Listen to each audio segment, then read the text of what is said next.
Arms day नाम सुनते ही दिमाग में बाइसेप ट्राइसेप और वो क्लासिक मिरर सेल्फी आ जाती है ना। लेकिन बात सिर्फ मसल की नहीं है। अक्सर जिम जाने वालों से ये पूछा जाता है कि जिम जाते ही क्यों हो, क्या दिखाना चाहते हो दुनिया को, मसल बनाने से क्या फ़ायदा होगा। रोज़ जिम में जाके जो इतना भारी वेट उठाते हो उसका क्या मतलब है। पर वो ये नहीं जानते कि जिम में आके जो सबसे भारी वेट उठाया जाता है वो डंबल का नहीं होता, वो होता है तुम्हारे स्ट्रेस का वेट। वही स्ट्रेस जो आपकी ज़िंदगी आपके ऊपर डालती है। और अगर किस्मत से आप मेल प्रजाति से बिलोंग करते हो तो आज नहीं तो कल तो ये बात समझ ही जाओगे कि कोई तुम्हें बचाने नहीं आ रहा। शायद यही वजह है कि जिम जाने वालों की ज़्यादा संख्या लड़कों की है, क्योंकि शायद उनमें तनाव की मात्रा ज़्यादा होती है और जिम जाके आप उसी तनाव को झेलना सीख जाते हो।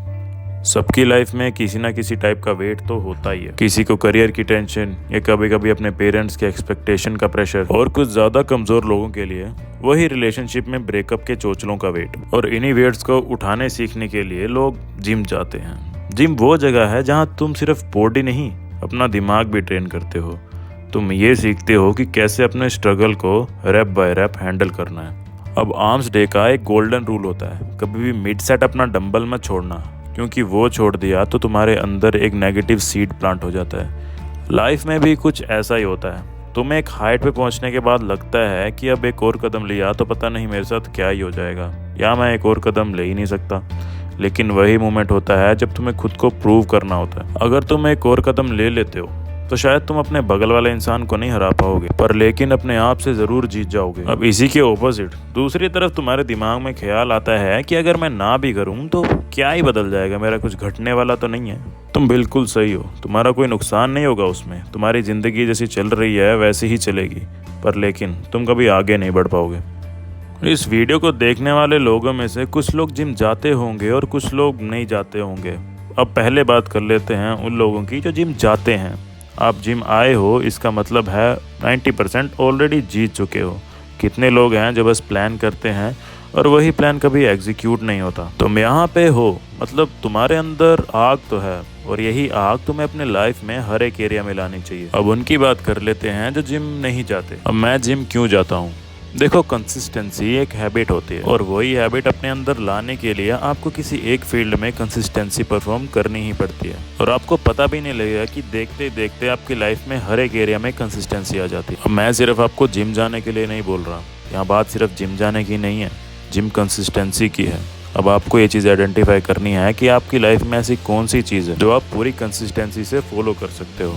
चाहे वो बॉक्सिंग हो गई या म्यूज़िक हो गया या डांस हो गया, और कुछ नहीं तो अगर आपको स्केचिंग का शौक है तो वही कंसिस्टेंटली चाहे थोड़ा थोड़ा ही बनाओ पर रोज़ करो। और अगर आप रोज़ ऐसी कोई चीज़ करते हो जो आपको करके अच्छा लगता है तो आप रोज़ खुश रहोगे तो हेल्दी रहोगे, खुश रहोगे तो अपने दिन का हर एक काम स्माइल के साथ करो। आप इस दुनिया में दुखी होने के लिए नहीं आए हो, इनफैक्ट दुखी होने के लिए लाइफ काफ़ी छोटी है। आपको पता भी नहीं लगेगा कि आप बूढ़े कब हो गए।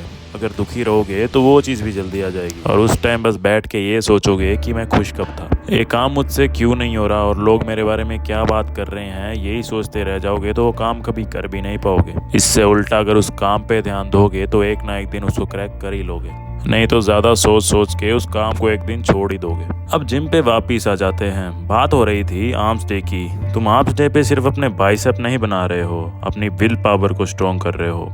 हर रैप एक नई स्टोरी है, हर एक सेट एक नई जीत है। और एक चीज़ याद रखना, तुम्हारे मसल इवेंचुअली ग्रो करेंगे, पर सबसे पहले जो चीज़ ग्रो करेगी वो होगा तुम्हारा दिमाग। जिम में एक बात बड़ी खास पाई जाती है, कोई तुम्हारे स्ट्रगल को जज नहीं करता, क्योंकि सभी स्ट्रगल कर रहे होते हैं। हर कोई अपने जोन में होता है, अपनी कहानी लिख रहा होता है। तुम्हारा कंपटीशन सिर्फ खुद से होता है। और अगर तुम उन लोगों में से हो जो जिम जाके खुद की एक्सरसाइज पे ध्यान नहीं देते बल्कि दूसरों को देखते हैं और बोलते हैं कि वो देखो क्या कर रहा है, ठीक से करी भी नहीं जा रही उससे, वो कहाँ पर आया है, ठीक है उससे वेट नहीं उठाया जा रहा, उसका मुंह देखो कैसा बन रहा है, तो तुम उन्हीं लोगों में से हो जो अपनी ज़िंदगी में कुछ नहीं उखाड़ सकते, ज़्यादा मेहनत कर नहीं सकते, तो वो छोटी छोटी चीज़ों से खुद को अच्छा महसूस कराते हैं, जैसे कि दूसरों का मजाक उड़ाना। और वो जिनका मजाक उड़ा रहे हैं कल को वो कुछ बन जाते हैं ना, तो मजाक उड़ाने वालों के जीवन में कोई फर्क नहीं पड़ता। कल टारगेट तुम थे, आज कोई और होगा। तो ऐसे बंदों को ऐसे इग्नोर करना चाहिए जैसे तुम एब्स की एक्सरसाइज को इग्नोर करते हो। और एंड में एक आखिरी बात, तुम्हारी स्टोरी अभी शुरू हुई है, कमेंट करके बताओ कि इसकी एंडिंग कहाँ देखना चाहते हो। अपने कुछ गोल सेट करो और उन्हीं गोल्स को पूरा करने के लिए खुद को डेडलाइंस दो, 1 साल की या 2 साल की, और उन्हीं गोल्स पे कंसिस्टेंटली काम करते रहो और बस देखना कि आज में और उस वक्त में तुम कितने चेंज हो चुके होगे। ठीक है भाई? ओके भाई।